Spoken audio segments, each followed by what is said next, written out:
Bonjour à tous, je suis Lionel Lasquet, je suis cofondateur de OLPC France, je suis membre du board de Sugar Labs et je suis l'auteur de Sugarizer dont je vais vous parler aujourd'hui avec cette session autour de Sugarizer en route pour la version 1. Alors, laissez-moi dire d'abord qu'il s'agit du réenregistrement d'une session que j'ai donnée d'une conférence que j'ai donnée à San Francisco auprès de la communauté One Laptop par Child de San Francisco. J'ai trouvé que ça pourrait être une bonne idée de vous donner une version francisée de cette conférence. Et puis aussi, c'est important puisqu'elle parle de la roadmap de la version 1 avec pas mal de démos qui peuvent intéresser aussi évidemment un public francophone intéressé par Sugarizer. Voilà, donc je vais démarrer. Alors un mot d'abord pour expliquer, rappeler peut-être ce qu'est Sugarizer. Alors Sugar, c'est la plateforme pédagogique qui se trouve sur les XO, l'ordinateur du projet One Laptop par Child. Sugarizer, c'est le portage de Sugar sur n'importe quelle machine. Sugar était beaucoup lié à Linux, à GNOME, à GTK, à Python, à tout un tas de choses qui ne peuvent fonctionner que sur un PC sur Linux. Sugarizer est la réécriture de tout ça sur des technologies web et donc portables. Donc Sugarizer, c'est une plateforme pédagogique qui est aujourd'hui disponible en web sur tous les navigateurs, que ce soit Chrome, que ce soit Firefox, que ce soit Safari, que ce soit Edge, mais qui est aussi packagée sous forme d'application pour les différents stores, donc que ce soit le Play Store, que ce soit l'App Store, ou que ce soit le Windows Store, et puis plus généralement, si vous voulez plus d'informations, si vous voulez tester, vous pouvez vous rendre sur le site sugarizer.org, sugarizer.org, pour en savoir plus. Voilà pour une brève introduction sur Sugarizer. Euh, pour démarrer cette conférence qui parle de Sugarizer version 1, j'aimerais parler d'abord du XO et de dire quelque chose qui peut être un peu choquant peut-être pour les gens qui connaissent l'ordinateur XO et le projet One Laptop Partial, mais qui est une réalité de notre point de vue à OLPC France, que le temps du XO est terminé. Certes, TXO est une très belle machine, mais qui a fait son temps, selon nous, et je l'illustre avec ce slide, euh, qui est le slide des photos du déploiement que nous avons réalisé. Donc depuis 2 ans maintenant, nous avons un déploiement à Saint-Ouen, à l'école primaire Mandela, et cette année, en février, nous avons décidé de remplacer les 25 XO 4 qui étaient présents dans l'école par 25 tablettes Android sur Sugarizer.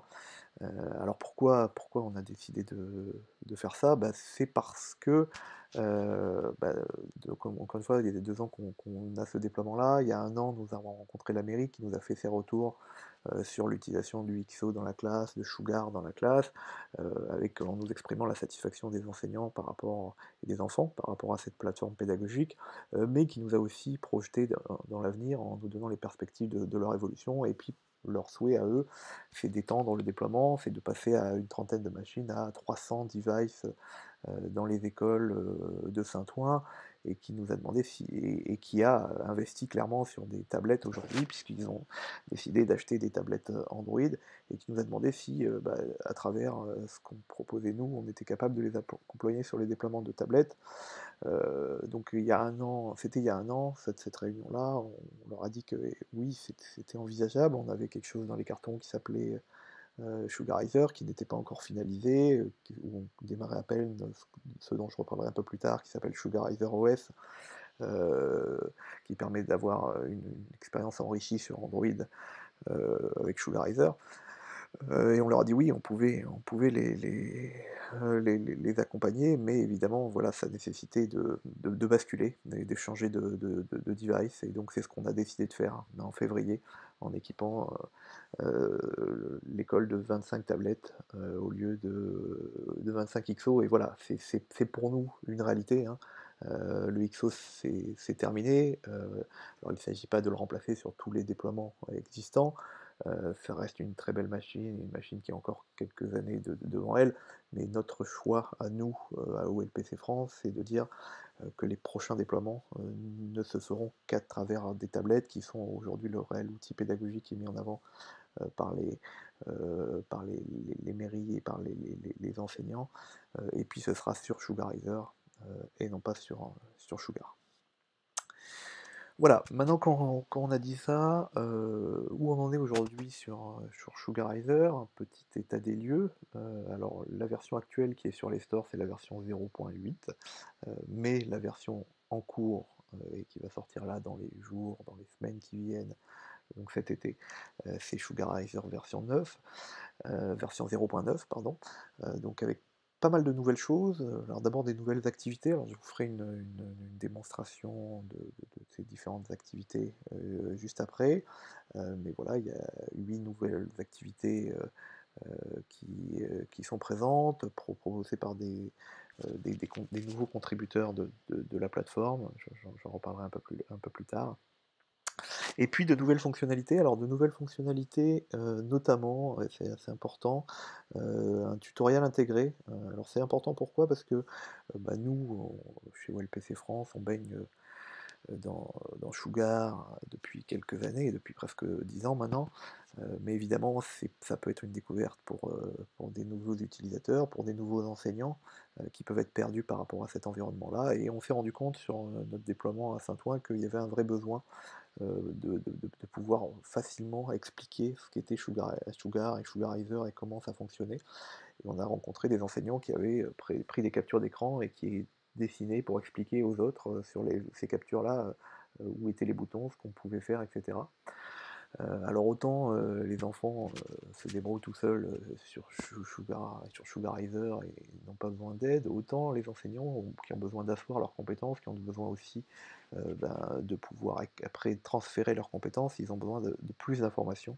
Et donc on a vraiment créé ce tutoriel pour eux qui est complètement intégré.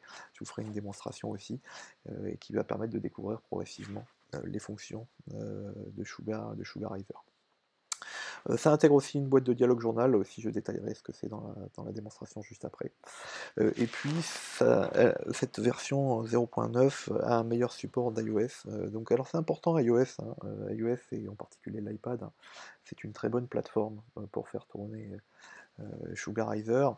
Euh, Lorsque j'ai lancé il y a quelques années, maintenant 5 ans, l'idée de Sugarizer qu'il avait présenté, et que j'avais dit que c'était pour toute plateforme, y compris iOS, bah, certains un peu les tenants du libre m'ont dit mais attention, iOS c'est pas une plateforme pour le libre, c'est pas une plateforme open source, c'est une plateforme propriétaire, donc faut pas supporter iOS. Ben moi je crois que si, au contraire, il faut pouvoir proposer à tous les utilisateurs euh, les concepts du libre, cette plateforme pédagogique libre qui est Sugarizer, et donc supporter iOS et avoir un bon niveau de support d'iOS pour Sugarizer est important. Et ça c'est le cas dans Sugarizer 0.9, ce sera le cas aussi dans les prochaines versions. Voilà, je vais tout de suite passer à la démonstration. Alors tout ce que je fais là est d'ores et déjà disponible sur le site dev.sugarizer.org, puisque en fait c'est la plateforme de développement donc, qui intègre les nouveautés non encore réalisées, non encore sorties officiellement, qui est accessible en ligne. Donc si vous voulez faire la même chose, vous pouvez d'ores à présent, même avant la sortie de la version officielle de la version 0.9 de Sugarizer. Alors je vais switcher pour passer en mode démo. Alors voilà Sugarizer. Euh, je vais vous faire un zoom donc un peu. Alors d'abord peut-être sur le tutoriel. Donc voilà le tutoriel. Donc le tutoriel, ça vous guide pas à pas. Vous le voyez, il vous dit ben voilà, cette icône vous représente, passez là-dessus, la souris dessus ou laissez le puits pour changer votre préférence. Il vous dit ensuite, bah, regardez toutes ces icônes autour de vous, ce sont les activités, vous pouvez les lancer en cliquant dessus. Regardez, il y a le journal, voilà. Donc en fait, c'est une découverte progressive, sous forme de petites bulles qui s'affichent directement sur l'écran de ce qui est. Le tutoriel est présent dans tous les écrans de Sugarizer, donc il est présent dans la vue liste, il est présent aussi dans le journal, il est présent dans le, il est présent dans la vue réseau, il est présent partout. Donc c'est vraiment un guide pour découvrir et pour être sûr de bien comprendre ce qu'est Sugarizer. Donc voilà pour la première fonctionnalité que je voulais vous montrer. Passons maintenant aux activités. Alors je vais passer d'abord à 3 activités, qui ont été réalisées par un étudiant de 16 ans qui s'appelle Eon, qui a travaillé pendant le Google Coding, qui est un programme de Google qui permet de travailler avec des étudiants et des jeunes étudiants même en fait, hein, des ados, et sur lequel donc il a participé. Il a réalisé 3 activités que sont Abacus, Réflexion, et puis XO Editor, et ceci en quelques jours, hein, chacune il les a réalisées en moins de 5 jours. Donc c'est pour vous dire d'ailleurs, hein, que c'est simple de développer une activité pour Sugarizer. Si vous connaissez un peu de technologie web, vous pouvez facilement développer des activités Sugarizer. La preuve, c'est que cet incroyable garçon de 16 ans a développé 3 activités en quelques jours pour Sugarizer. Alors la première activité qu'il a développée, c'est Abacus. Donc Abacus, c'est un boulier, donc c'est une activité qui existait déjà dans Sugar, qui permet de découvrir comment on compte sur cet outil-là, et comment on peut faire des additions. C'est vraiment une découverte des mathématiques de manière autrement, de découverte aussi comment les Indiens, les Chinois utilisent ce genre d'outils pour compter. Donc c'est une très belle activité qui vous permet aussi d'ailleurs d'utiliser d'autres sortes, tous les sortes de bouliers qui existent, hein. Il y en a par exemple celui-là qui permet de facilement comprendre ce que sont les fractions de nombres. Enfin voilà. Vous pouvez aussi complètement créer votre propre boulier avec votre nombre de lignes, de colonnes, etc. Donc voilà l'activité Abacus que je trouve très sympathique et qui est vraiment aussi emblématique des activités dans Sugar. Autre activité qui est très sympathique, c'est l'activité réflexion, qui reste un peu dans la partie mathématique, qui permet de découvrir les concepts de symétrie. Donc le but de l'activité, c'est de retrouver à gauche et à droite ici les mêmes couleurs, les mêmes alignements. Donc il faut cliquer sur les différentes petites billes pour trouver la même couleur. Donc vous pouvez vous faire aider par un robot qui va faire toutes les billes en même temps, comme ça voilà. Vous pouvez donc soit faire de la symétrie verticale, soit de la symétrie horizontale, soit les deux. Voilà, ça permet vraiment. Et c'est pas simple, hein, c'est pas simple pour un enfant.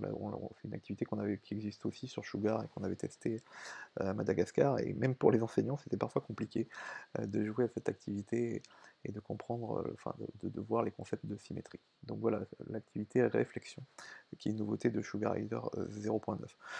Autre activité, plus simple, l'activité XO Editor. Donc là, c'est une activité qui vous permet de changer la couleur de votre petit personnage. Vous voyez. Il y a plein de couleurs possibles pour le petit personnage du XO. Et là, vous avez toutes les couleurs possibles en un seul vue. Et en cliquant ici, vous allez pouvoir affecter la nouvelle couleur et changer directement plutôt que de passer par le menu préférence. Bon, voilà, c'est amusant, c'est simple. Et puis finalement, on peut ranger aussi les couleurs. Vous voyez, on peut se dire tiens lesquels je préfère et ça restera dans cet ordre-là la prochaine fois. Donc vous pouvez après vous faire des jeux de favoris. Enfin c'est toujours comme ça les activités Sugar, Sugarizer. On peut aussi détourner un peu leur usage et puis en faire autre chose et en faire un peu des choses artistiques. Donc c'est le cas aussi pour cette activité-là. Autre activité que j'aime beaucoup, qui est intégrée dans Sugar 0.9, cette fois-ci elle a été créée par un nouveau contributeur de Sugar et de Sugarizer qui s'appelle Charles Cossé, et qui est une activité pour découvrir le monde, qui s'appelle Coloris le monde. Très beau nom, très belle activité, qui est complètement hors ligne, hein, donc il n'y a pas besoin d'être connecté à internet, elle affiche une carte du monde et voilà, vous pouvez découvrir les pays, colorier les continents, donc avec les couleurs que vous voulez. Et elle s'affiche, vous voyez, en bas à droite, le nom du pays. C'est vraiment pour s'amuser et apprendre en même temps, comme toujours les activités dans Sugarizer et dans Sugar. Et puis aussi, vous pouvez aussi vous faire challenger, c'est-à-dire que vous pouvez passer en version interactive, et il vous dit, bah, dites-moi où est le Brésil, là par exemple, et hop, il vous montre où est le Brésil. Voilà. Ou vous pouvez aussi passer en mode donc ça c'est le mode visite, vous pouvez en mode coloriage ou en mode interactif, où là il va vous demander d'aller chercher le pays en question, donc la Hongrie, voilà, c'est par là, non, c'est pas là, c'est pas là. Bon. Enfin vous voyez l'idée de Coloris mon monde, de Color My World, qui est une sympathique activité de Charles Cosset. Dernière activité, autres activités, pardon, il y en a encore à voir, deux autres activités, trois autres activités à présenter, se présentent dans Sugarizer 0.9. Alors quelque chose qui veut rappeler des souvenirs à plein de gens, hein, c'est Blockren, hein, qui, vous le comprenez, un Tetris en fait, hein, euh, voilà, qui vous permet de jouer à Tetris complètement, c'est le vrai Tetris, en tout cas ça s'apparente, qui permet de jouer, voilà, ça c'est le portage de Sanchit, qui est un Indien qui a porté ça en préparant euh, le, le Google Summer of Code, et qui a, pour découvrir la plateforme Sugarizer. Là aussi, il l'a porté en quelques jours, donc vous voyez que ça reste très simple. Donc c'est un petit jeu amusant qui est sympathique d'avoir sur la plateforme Sugarizer. Autre activité, une activité plus pour l'apprentissage de la programmation, c'est l'application qui s'appelle Japi. C'est le portage d'une activité qui s'appelle Pipi dans Sugar, qui permet d'apprendre le langage Python. Alors on peut apprendre facilement le langage Python, voilà, hop. J'écris un petit peu en Python, et voilà, ça s'exécute. Il y a des exemples qui sont proposés, hein, pour ceux qui ne connaissent pas. Donc par exemple, vous voyez un exemple complet qui permet de lancer d'autres exemples. Donc, par exemple, un memory complètement écrit en Python et qui s'exécute directement dans le navigateur, hein, alors qu'on dit souvent que Python n'aime pas JavaScript, hein. C'est une des raisons pour lesquelles on a porté Sugar sous forme de web HTML, mais voilà, ça permet de retrouver un peu du langage Python depuis Sugarizer. À noter que cette activité a été écrite par un contributeur de Sugar qui s'appelle Sébastien Silva, euh, et qui a fait une activité très amusante, très sympathique, et qui est maintenant intégrée dans Sugarizer. Dernière activité dont je voulais parler pour la nouvelle version de 0.9, puis on va changer de thématique, c'est l'activité QR code. Donc ça c'est une activité qui, comme son nom l'indique, permet de générer des QR codes. Donc voilà le QR code correspondant à bonjour. Par exemple, ça permet aussi, alors je vais pas le faire là, mais si vous avez une tablette ou même avec votre PC, avec l'appareil photo de votre PC, de reconnaître automatiquement un QR code. Donc vous lui montrez un QR code et il va vous dire qu'est-ce que c'est. C'est une vraie demande des enseignants qui nous ont dit que voilà, ils utilisaient pas mal comme des activités pédagogiques utilisant des QR codes et que c'est difficile de trouver des activités complètement open source, libres et sans publicité pour faire des QR codes. Et ben voilà, ça existe maintenant, c'est intégré à Sugarizer, donc n'importe qui peut facilement générer ou reconnaître des QR codes grâce à cette activité. Voilà pour ce que je voulais vous montrer de Sugarizer 0.9. On va revenir ensemble sur les slides. Voilà, pour parler de la suite. Alors la suite c'est quoi? La suite et puis c'est le thème de notre conférence aujourd'hui, c'est Sugarizer 1.0. Alors première chose, il y aura une Sugarizer 1.0. Alors je dis ça parce que si vous connaissez Sugar, vous savez que Sugar en est à la version 0,118, parce que pour des raisons un peu éthiques, et de principe, les développeurs ont considéré que il n'était pas le temps, il n'a jamais été temps, en disant que la plateforme existe, de passer en version 1.0. Bah, il y aura une version au contraire de Sugarizer 1.0. Alors, l'ambition de Sugarizer 1.0 est assez vaste, hein, puisque l'objectif c'est ni plus ni moins que d'être la première plateforme pédagogique pour le déploiement d'outils pédagogiques à l'école, avec une plateforme entièrement libre, hein, je le rappelle.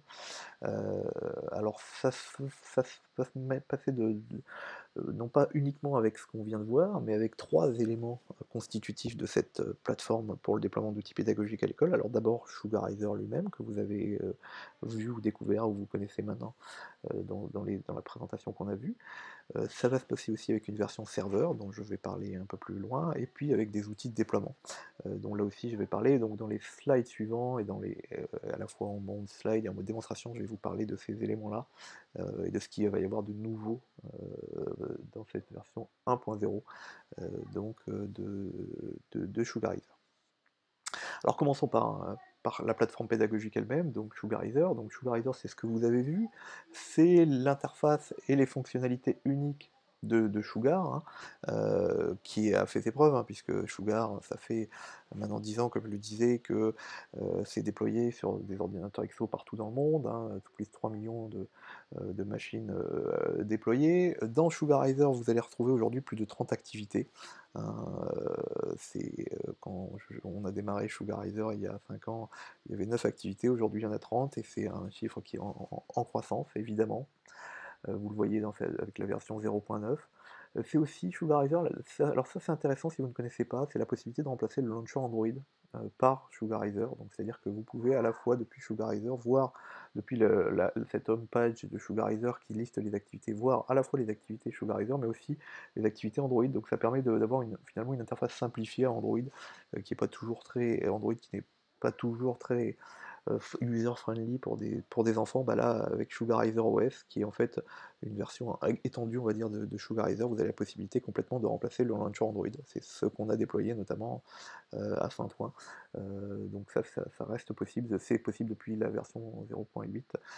Ça continue à être possible et ça va continuer à être possible évidemment avec la version 1.0. Dans cette version 1.0, on trouvera encore de nouvelles activités. Je ne peux pas vous donner la liste aujourd'hui, mais on continue toujours. Il y a de plus en plus de contributeurs. Il y a une vingtaine de contributeurs aujourd'hui sur la plateforme Sugarizer, et donc on aura encore plus d'activités. J'espère notamment avoir la fameuse activité Phototoon qui permettent de faire des espèces de romans photos, et qui j'espère qu'on va la trouver, on la trouvera notamment dans Sugarizer 1.0. Une des nouvelles fonctionnalités importantes de Sugarizer 1.0, ça va être un mécanisme de login qui va permettre d'authentifier les utilisateurs d'une machine à l'autre.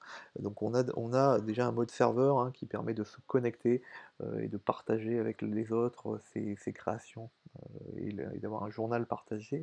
On va pouvoir maintenant s'authentifier d'une machine à l'autre et retrouver son contexte. Donc imaginez que vous êtes à l'école, que vous travaillez sur Sugarizer sur des activités, vous vous connectez ensuite chez vous à la maison et vous allez retrouver le contenu complet depuis votre PC à la maison de ce que vous avez fait à l'école.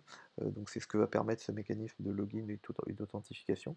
Et évidemment, il va être associé à une synchronisation automatique du contenu local sur le serveur, donc de façon transparente. Tout ce que vous faites sur votre machine, que ce soit un navigateur ou que ce soit une tablette, vous pourrez le retrouver. Il va être stocké sur le serveur et vous pourrez le retrouver sur le prochain device que vous allez utiliser de manière transparente. Donc ça, c'est de vraies fonctionnalités en plus sur lesquelles on va travailler pour cette version 1.0. Alors pour le coup d'ailleurs, quand je dis on va travailler, c'est que c'est pas encore fait, donc je vais vous présenter juste quelques maquettes d'écran pour vous situer un peu comment ça se présentera, mais ce n'est pas encore des écrans définitifs. Donc voilà ce que sera le... Alors c'est un travail qu'on a fait avec Bastien, vous verrez son nom à plusieurs endroits, mais c'est un travail que j'ai réalisé avec Bastien, de réflexion de comment on pouvait intégrer de façon simple pour des enfants ces histoires de connexion, et que ce soit sans alourdir l'interface actuelle. Donc voilà, le premier écran lorsque vous démarrerez dans Sugarizer, ça c'est celui-là. Aujourd'hui, si vous le connectez à la plateforme et que vous testez, il va vous demander votre nom et votre couleur. Là, il vous demandera d'abord si vous voulez déjà vous connecter, si vous voulez créer un nouvel utilisateur, ou si vous voulez vous connecter avec un utilisateur existant, donc ceux qui sont déjà connectés sur sa machine, ou en tapant un login. Donc voilà, ça ce sera le premier écran. Et puis après, une fois que vous aurez décidé, par exemple là, de créer un nouvel utilisateur ou de vous connecter, vous aurez un login à donner, ce qui est le nom de l'utilisateur.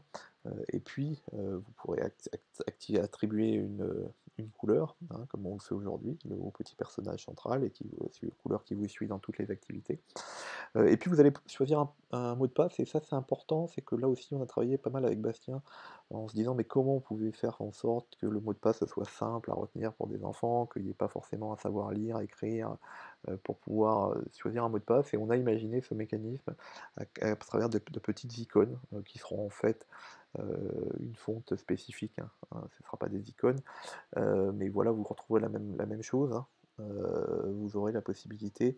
En fait, le mot de passe, ce sera une petite histoire. Donc là, vous voyez que par exemple, j'ai commencé à écrire mon mot de passe et c'est le chat sur la bicyclette, rencontre par exemple l'éléphant, et puis voilà. Et donc, le mot de passe des utilisateurs et des enfants, ce sera une petite histoire qui se construiront eux-mêmes, et c'est comme ça qu'ils retiendront leur mot de passe. Donc voilà ce qu'on a imaginé pour Sugarizer 1.1. Alors, 1.0, on le challengera et on sera à l'écoute des retours des utilisateurs, mais voilà le principe de fonctionnement de ces connexions et ces écrans de connexion dans la version 1.0 de Sugarizer. Donc ça c'était pour la plateforme pédagogique. Passons maintenant à une autre brique importante de Sugarizer qui est le serveur.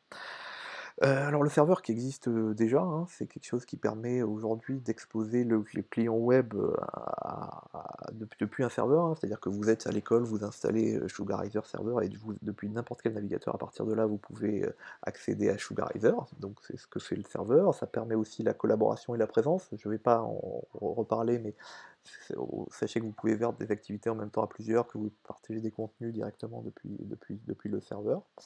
La grosse nouveauté de la version 1.0 que je vais vous montrer tout de suite, c'est un tableau de bord d'administration. Alors ça c'est un projet qui est en cours avec un étudiant grâce au Google Summer of Code. Donc Google nous soutient pour développer Sugarizer et notamment à travers ce projet-là. Et c'est un étudiant indien qui s'appelle Tarun qui travaille avec moi sur ce tableau de bord d'administration. Alors les nouveautés, hein, donc de ce serveur Sugarizer, ça va être. Alors, avant de parler d'ailleurs de ce tableau de bord, c'est d'abord un déploiement facilité. Alors c'est peut-être un peu technique, mais sachez que voilà, il n'y aura plus de configuration compliquée aujourd'hui. Il faut configurer Apache, il faut configurer Node.js, il faut configurer des droits, etc. On pourra très facilement déployer un serveur Sugarizer juste en lançant un script Node.js, et puis on pourra aussi, et on le fait déjà, mais ça va être simplifié, le faire simplement avec un Raspberry. Donc en fait, vous aurez un Raspberry qui est un mini PC, et vous allez pouvoir déployer très simplement Sugarizer dessus. Donc au-delà de ça, donc ce fameux tableau de bord d'administration, je vais vous faire la démo tout de suite, mais juste pour vous présenter rapidement, il va y avoir une gestion des utilisateurs, il va y avoir l'accès au contenu des utilisateurs grâce ce qui a été synchronisé, donc ce que j'expliquais juste avant. Il va y avoir des statistiques et des analyses détaillées, quels sont les utilisateurs les plus actifs, les activités les plus utilisées, etc., etc. Voilà, je vous passe tout de suite en mode démo, comme ça ce sera beaucoup plus simple pour vous de comprendre ce qu'est ce tableau de bord d'administration. Alors le tableau de bord, le voilà. Donc la première chose, alors c'est un tableau de bord qui est plutôt pour des administrateurs, vous l'avez compris, c'est pas pour des enfants. L'idée c'est les enseignants et les administrateurs du déploiement vont pouvoir complètement administrer le déploiement grâce à ce tableau de bord. Donc je me connecte, hop, voilà. Et voilà, je me retrouve devant ce tableau de bord qui me donne immédiatement une synthèse de ce qui se passe sur le serveur, combien il y a d'utilisateurs, combien il y a d'activités installées, combien il y a de journaux actifs, qui me donne immédiatement le top contributeur, combien ces deux utilisateurs, les utilisateurs ont fait d'entrée, quelles sont les activités les plus utilisées, tout ça directement en temps réel par rapport au contenu, qui me montre les utilisateurs récents sur la plateforme, qui me montre les derniers entrées qui ont été rajoutés dans le journal. Donc vous voyez que j'ai directement un tableau de bord. Je peux ensuite faire des opérations d'administration. Donc vous voyez qu'il y a par exemple l'accès à la liste des utilisateurs. Vous pouvez éditer les utilisateurs. Donc vous pouvez changer par exemple leur couleur, vous pouvez changer leur langue, vous pouvez changer leur nom, vous pouvez changer leur mot de passe. Vous pouvez les supprimer éventuellement. Vous pouvez accéder, on y reviendra, mais vous pouvez directement accéder à leur journal, donc voir qu'est-ce qu'ils ont fait récemment. Donc voilà, vraiment un tableau de bord d'administration. Vous avez accès ensuite à toutes les activités qui sont installées sur la plateforme, donc les différentes activités Sugarizer. Vous pouvez en passer en favori ou pas favori. Favori, pour si vous ne le savez pas, c'est ce qui permet de faire que ce soit visible dès le début dans la home view de l'utilisateur. Donc vous pouvez changer l'ordre aussi des activités pour dire que celles-ci seront mises en avant plus spécifiquement. Vous pouvez directement, on va le voir, relancer les activités. Enfin voilà, vous avez aussi un contrôle complet des activités. Vous avez des recherches dans tous les écrans. Vous avez un écran de recherche, hein, la possibilité de rechercher. Vous avez accès aux journaux des utilisateurs, donc le contenu de ce qu'ils ont, tout ce qu'ils ont publié, donc soit en privé, donc ce qui est la synchronisation de ce qu'ils ont fait sur la machine, soit ce qu'ils ont partagé avec les autres. Et puis, ce qui est assez intéressant, c'est que vous pouvez directement relancer l'activité dans l'état où elle est. Donc en fait, vous vous mettez à la place de l'utilisateur et vous pouvez retrouver l'activité dans l'état où elle est. Vous pouvez aussi supprimer des choses. Enfin, voilà. En fait, cette fonctionnalité-là, elle est intéressante hein, parce qu'aujourd'hui, on le fait avec les XO lorsqu'on veut, par exemple, récupérer tout ce qu'ont fait les enfants à un moment donné. On a fait une session pédagogique sur telle et telle fonctionnalité, par exemple, leur demander de faire un mind map, et tous les enfants travaillent. Et lorsqu'on veut aujourd'hui, avec les XO, collecter le travail des utilisateurs, bah, en gros, il faut passer avec une clé USB sur chaque machine. Bah, là, évidemment, il n'y aura plus besoin de passer avec une clé USB. l'enseignant directement avec cette plateforme d'administration, avec ce dashboard, aura la possibilité directement de récupérer lui-même les activités. Alors il y a une section statistique qui est à peine démarrée aujourd'hui, donc c'est un travail en cours, encore une fois c'est Taroun, mon étudiant, qui travaille dessus, hein, mais qui fait ça, et qui va vous donner, ben, alors on n'a pas encore, enfin la liste n'est pas complètement finalisée, mais il va vous permettre d'activer des statistiques spécifiques sur ce qui se passe, sur ce que font les utilisateurs, et qui comprendre aussi comment ils utilisent la plateforme. Par exemple, est-ce qu'ils utilisent le journal? Est-ce qu'ils utilisent le partage d'activités? Est-ce que voilà, c'est pas simplement des top users, des top activités, c'est aussi concrètement comment ils utilisent la plateforme. Alors d'ailleurs, je reviens un peu, juste un moment sur les slides, pour vous montrer quelque chose qui va vous expliquer ce qu'on travaille actuellement là-dessus. Donc, en fait, ce qu'il faut savoir, c'est que ce qu'on a prévu, c'est que dans cette version 1.0, toutes les actions de l'utilisateur sont tracées, donc un peu à la manière d'un Google Analytics, si vous connaissez, sur un site web. Donc voilà la liste de toutes les actions qui sont tracées, autrement dit, tout ce que fait l'utilisateur est tracé, ce qui nous permet d'avoir des statistiques sur ce serveur-là, sur ce dashboard, très précises, de savoir est-ce que par exemple, les utilisateurs ont utilisé le tutoriel, est-ce que ils ont l'habitude de changer de vue et de telle ou telle vue plutôt que telle autre, est-ce qu'ils ont savent changer leurs préférences, enfin voilà. L'idée c'est vraiment d'avoir, et ça c'est un vrai retour d'expérience qu'on a par rapport à ce qu'on a fait à Madagascar, on voulait savoir ce que faisaient les utilisateurs et on faisait des outils, des scripts de backup, des journaux pour comprendre quelles activités utilisaient les utilisateurs, ce qu'ils en faisaient, etc. Bah là, c'est directement intégré dans la plateforme et dans Sugarizer 1.0, vous avez directement dans la plateforme et sur le serveur la possibilité de faire ces statistiques-là. Voilà, c'était la deuxième brique. La troisième brique de Sugarizer 1.0, c'est l'outil de déploiement. Alors, c'est important le déploiement. Un déploiement, ce n'est pas simplement de dire on a une superbe plateforme pédagogique avec plein d'activités et on la donne dans la classe et ça marche tout seul. Non. Les logistiques, c'est la première cause, pour moi, des échecs de déploiement. Et la logistique, ça peut être plein de choses différentes. Ça peut être par exemple, lorsqu'on est à Madagascar, qu'il faut d'abord alimenter les XO, ça peut être de passer 45 minutes à aller chercher le groupe électrogène, mettre de l'essence dedans, brancher tous les XO dedans. Et ça veut dire que pendant 45 minutes, l'enseignant et les enfants ne peuvent pas travailler parce qu'ils attendent de pouvoir faire ça. À Saint-Denis, lorsqu'on a fait notre déploiement, c'était aller chercher les 25 XO qui sont dans une salle fermée à clé et les ramener tous dans la classe. Et ça, pendant 20 minutes, bah, les enfants font ça et pendant 20 minutes, à la fin de la séance, ils font ça. La logistique, c'est aussi de dire comment on fait pour que toutes mes tablettes soient à jour et que j'ai pas à me soucier que tel enfant a une tablette avec l'activité, que l'autre l'a pas, etc., etc. Donc on veut vraiment, nous, prendre en compte ces problématiques logistiques parce qu'on sait que c'est important pour les déploiements, pour les enseignants et pour éviter de faire perdre du temps aux enseignants. C'est pour ça qu'on a décidé cette année avec Michael de créer un véritable outil pour aider au déploiement et pour mettre à jour en l'occurrence des tablettes Android parce que c'est effectivement notre première cible sur les déploiements. Et donc on est en train de développer donc, un outil de déploiement pour les tablettes qui s'appelle le Sugarizer Deployment Tool, qui est développé aussi dans le cadre du Google Summer of Code. Donc là encore une fois c'est un programme soutenu, c'est un projet soutenu par Google, qui est développé par un étudiant qui s'appelle Raphaël, qui est un étudiant de l'Epitech, qui est encadré par Michael, hein, Michael que je ne présente pas, mais qui est un contributeur depuis plusieurs années de Sugarizer, qui était lui-même étudiant pendant Google Summer of Code, qui a encadré un étudiant l'année dernière, qui rencadre cette année, qui a développé pas mal d'activités pour Sugarizer. Et donc voilà, alors ce projet d'outil de déploiement, c'est quoi? L'idée, c'est de dire, on veut pouvoir facilement déployer des APK, qui sont les applications Android, et des contenus sur des tablettes. On veut vouloir mettre à jour plusieurs machines en même temps de manière très simple. Et croyez-moi, si vous avez déjà fait ça, mettre à jour un parc de tablettes Android, c'est très compliqué, ou alors ça nécessite des outils très chers, payants, par des sociétés qui vont vous faire payer ces features-là. Là, l'idée, c'est évidemment, on reste toujours dans la volonté d'avoir des outils libres et open source. Donc, on va aussi pouvoir créer des scripts, je vais vous le montrer, pour automatiser automatiquement des tâches, par exemple, configurer le réseau, par exemple, euh, changer des options système, et tout ça, donc simplement sur un parc de tablettes complet. Et puis vous allez aussi, à partir du moment où vous avez créé un script ou un package en disant tiens voilà des programmes intéressants pour le primaire, partager vos créations avec les autres et partager ces packages. Alors je passe tout de suite à la démonstration pour que ce soit très concret pour vous.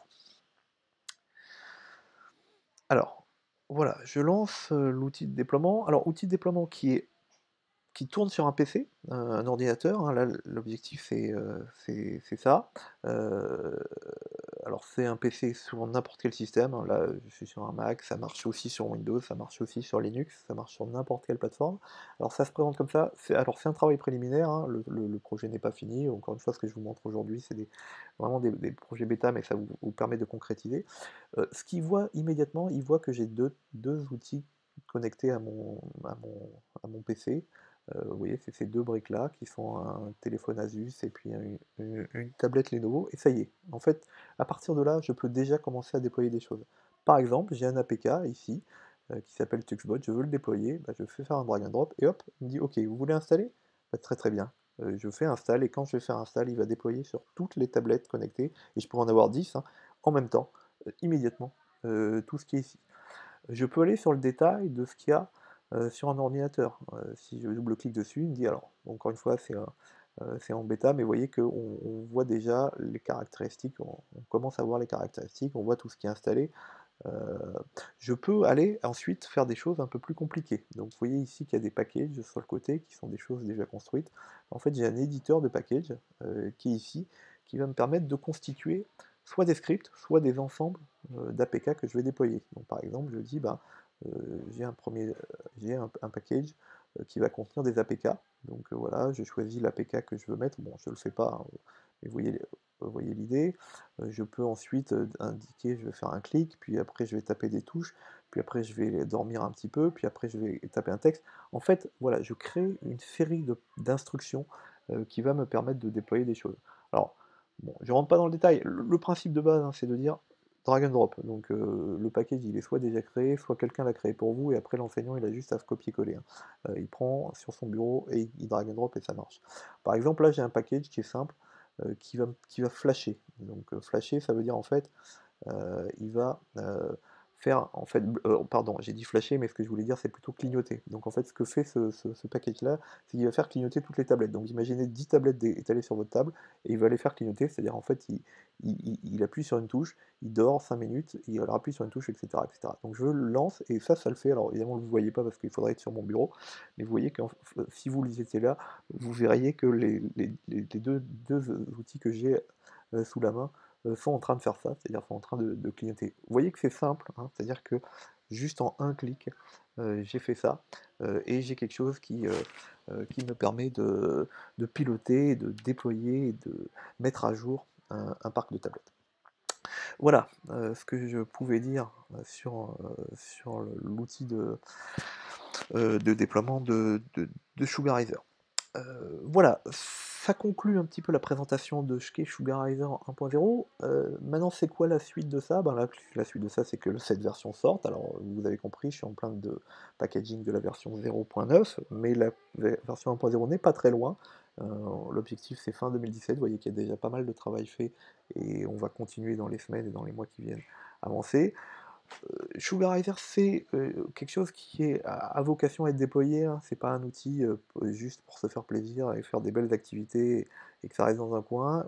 On a un déploiement en cours, je vous l'ai dit, à Saint-Ouen, à l'école Mandela. On va démarrer là à la rentrée un nouveau déploiement à l'école Roland, à Stein. On a un autre déploiement prévu dans l'école Le Petit Prince Saint-Ouen. Donc c'est quelque chose qui va continuer à vivre, et c'est quelque chose sur lequel on va surtout prendre plein de feedback et de retours des enseignants, des enfants. On rencontre régulièrement les enseignants, on rencontre régulièrement aussi les parents. On veut vraiment que l'outil soit utile et qu'il réponde à ces attentes-là, et qu'il réponde à ce besoin-là et cette ambition qu'on a d'être la première plateforme pédagogique libre pour les enfants, pour les enseignants, et pour déployer facilement des outils éducatifs libres à l'école. Donc là aussi, bah, si vous avez des feedbacks, des retours, on est preneur de vos retours. Alors j'ai eu une séance de questions-réponses, bon je suis tout seul donc c'est pas on va pas le faire comme ça, mais vous n'hésitez pas à vous à commenter, que ce soit sur Facebook, que ce soit sur notre blog, de commenter cette vidéo-là, si vous avez des remarques, des retours, ou des questions par rapport à ce que va devenir et ce que devient Sugar User ou ce qu'est Sugar User, n'hésitez pas, on est à votre écoute et on vous répondra, bien volontiers. Voilà, merci de vous avoir écouté, j'espère que c'était pas trop long, j'espère que ça vous aura apporté plein de choses et que vous aurez bien compris ce qu'est Sugarizer. Encore une fois, on est à votre disposition et on a envie d'avancer avec chacun d'entre vous. Voilà, à bientôt.